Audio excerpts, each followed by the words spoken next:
Baker quote by Michael Sweetman? Oh, yes. I set that up for you to play because James Baker made a remark that caused the conservationists to tremble at the beginning of the meeting. He gave the keynote address, and he said that conservation required growth and development. And the conservationists said, what? You could hear the murmur in the audience. Well, what that means is that Rothschild, in order to be the positive synthesis of growth and development and economics, has to have a dynamic going. It has to be a forceful opposition in order for his group to go in and pick up the pieces and take over control. So he's encouraging this war between conservation and development, and he is the synthesis of all the stuff that'll come out of the war. Now, for those that missed it, I want to play banker David Lang talking about their elitist program and how to deal with the cannon fodder one more time, and then 2 final clips we haven't played yet. Play clip 17. It's so chilling. Here is clip 17. David Lang from Montreal. He's always full of awkward questions. Until recently on the balance sheet, there were billions of dollars still listed as existing, which have now been written off. And so those surpluses have a bad habit of disappearing when the auditor finally gets his hands into the balance sheet.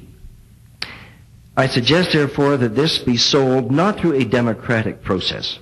That would take too long and devour far too much of the funds to educate the cannon fodder, unfortunately, which populates the earth. We have to take almost an elitist program that we can see beyond our swollen bellies and look to the future in time frames and in results which are not easily understood or which can be, with intellectual honesty, be reduced down to some kind of simplistic definition.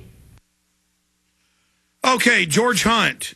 George, I want to ask you about this Maharaja clip where he questions Michael Sweetman's words.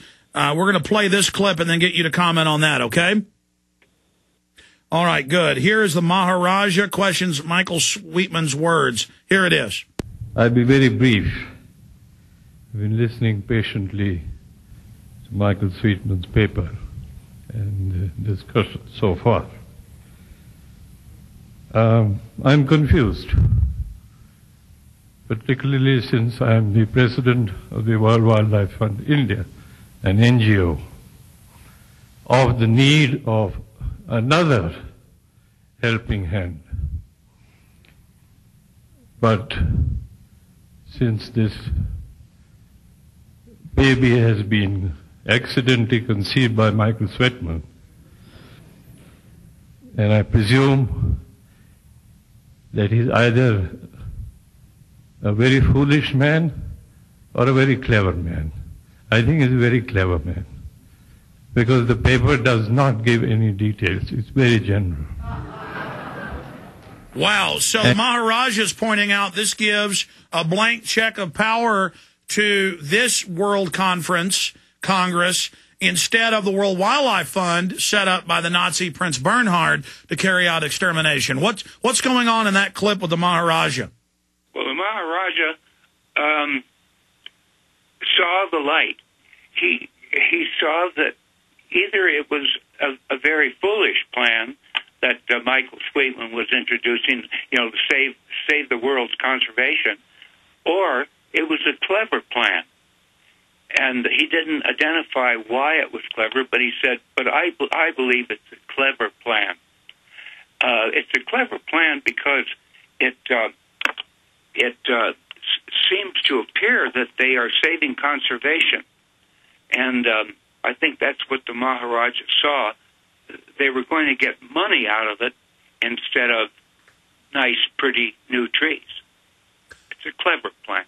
And everyone laughs because they understand that of course, it's a joke. That's why they're there, is to get their hands on property and control the world population. That's so he's right. stating the obvious. I asked him as an official host, when is this bank going to come to pass? And what I got out of them was there will be a collapse in 2012 of the world currencies, and that the World Conservation Bank will come in to save the world, so to speak. Stay there. This is incredible bombshell info. Stay with us. But he just dropped another big bombshell. Studying the UN zone documents, studying the IMF World Bank, the banks want to get everybody in debt, all the nations, all the sub-states within the nations, bankrupted to then make you dependent on them. And then under environmental rules, grab and snatch property and raise the taxes so you go bankrupt. Then they bring in a global regime, global rationing, openly being announced. This is their plan. They're brainwashing your kids in school. They're really trying it. Copenhagen was a big blow against them. The fact that their scientists know it's a fraud. Ben Santer at the UN admitting that it's all made up, that they basically cut these sections out of the UN report where their own scientists said man wasn't causing global warming. Or they're covering up the fact for the last 9 years the Earth has been radically cooling. All of this. And then he's saying he's there talking to Rockefeller, talking to others, specifically tell that story. And they're saying they're going to bankrupt the world in 2012. This is in 1987. Everything George talked about, he put this out 15 years ago or more, has now come true, really proving what he's saying. But specifically, take your time. Who said this again? Was it Rockefeller? I'm going from memory. At this conference, they said how they're going to do it and make the World Conservation Bank take over. Okay. It was you remember I was there for 3 days asking lots of questions, okay? So the questions evolved to, number one, the question I had was, how is this bank going to be funded? I learned through the guests there, maybe I went to McNeil of the United Nations, I don't know where, but I found out that the plan is, and this is hearsay, that the plan is that the bank is going to bankrupt in 2012, and that the elite that put money into the bank, when it bankrupts, those elite people will go into the bank, take it over, and take over every mortgage, everything, all the accounts, all the credit cards, everything that people have, and the bank will then officially be in Rothschild's hands, where before it was surreptitiously in Rothschild's hands. Well, this is incredible. Let me stop you, and I want you to elaborate, George Hunt, because now we see a small group of central banks bankrupting other banks by design to consolidate. That's in their own documents. We see the IMF and World Bank to be holding companies for the global tax money through what they did agree to at Copenhagen. And that's actually what they're now setting up. They're openly setting up what participants told you they were going to set up. Are they getting this position for 2012? That's where they're headed from my last information, Alex. They don't slow down on their plans. They don't defer them. They just eliminate the problem for their plans to go through. People like me, of course.